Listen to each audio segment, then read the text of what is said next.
नमस्ते भैया बहनी। अरे मिट्टी ये सुहाग गीत सुनाई थे, बेटा सुहाग गीत। ये अपने बच्चे सुन के बताओ कमेंट में कि कैसन है ये सुहाग गीत। आइए हम मिट्टी सुहाग गीत सुनाई थे, सुनी अपने बच्चे।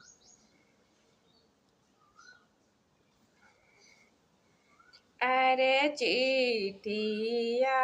पर चिट्ठिया लिखाए राजा दशरथ लिखाए राजा दशरथ अरे दीन जनक जी के थे राजा के सोहागे बायर दीन जनक जी के हाथ राजा के सोहागे बा। अरे पानवा से मणे बाछा बाए मोरे समधि छबाए मोरे समधि अरे जहाँ उतराई बेटा हम रे राजा के सोहागे बायर जहाँ उतराई बेटा हमारे राजा के सोहागे बा। अरे आतनी बचनी सुनी ढेरिया शीतल रानी ढेरिया शीतल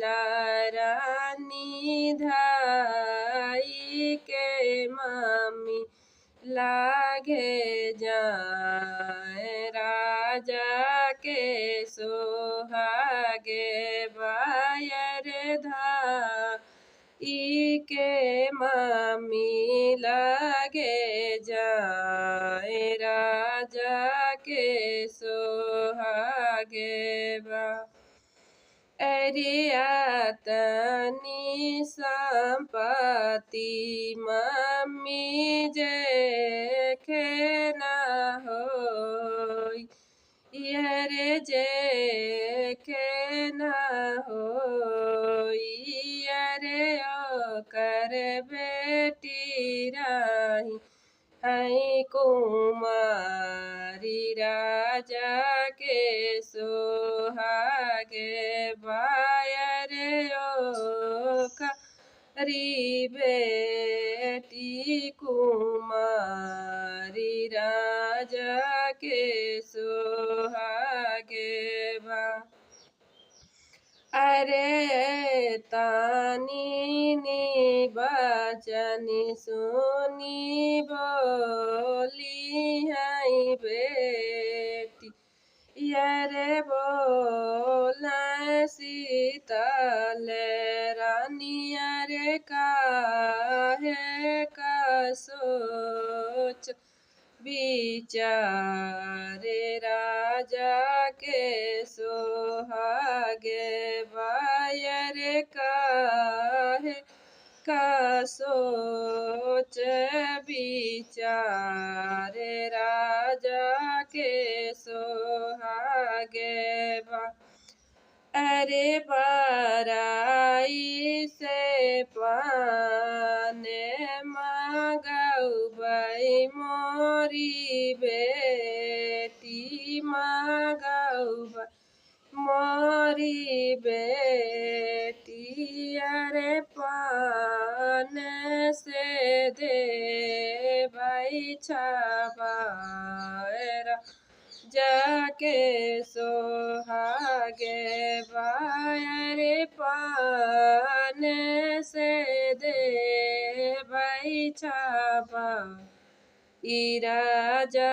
के सोहागे बा। अरे चिट्ठिया पर चिट्ठिया लिखाए हो जान जाना के जी लिखाए हो जाना के जी अरे सोना माँ का महा अल्लाह बनवाए राजा के सोहागे अरे सोना मान महला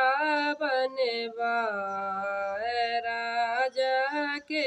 सुहागे अरे सोने ने महला बनवाए मोरे समाधि बनवाए मोरे समाधि अरे जहाँ उतराई बेटी हमारे राजा के सोहागे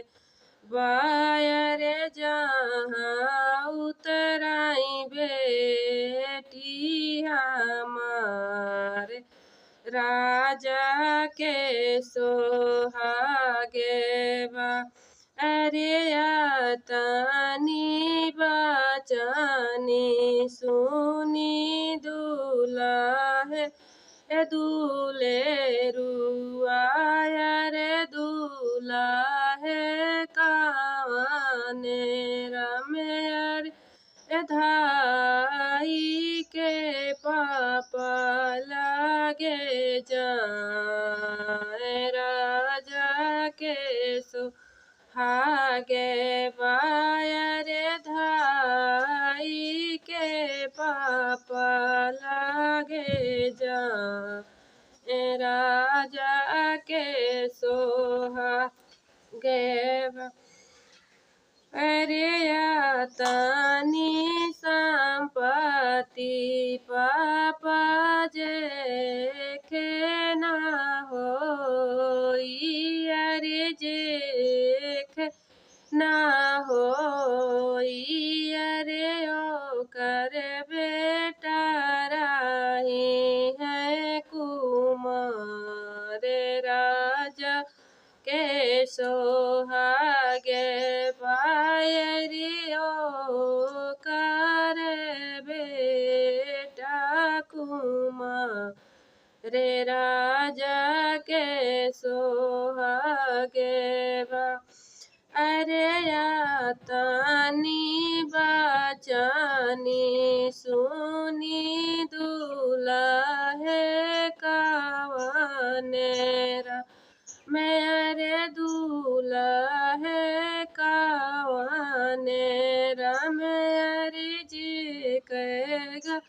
अरे संपत्ति न हो राजा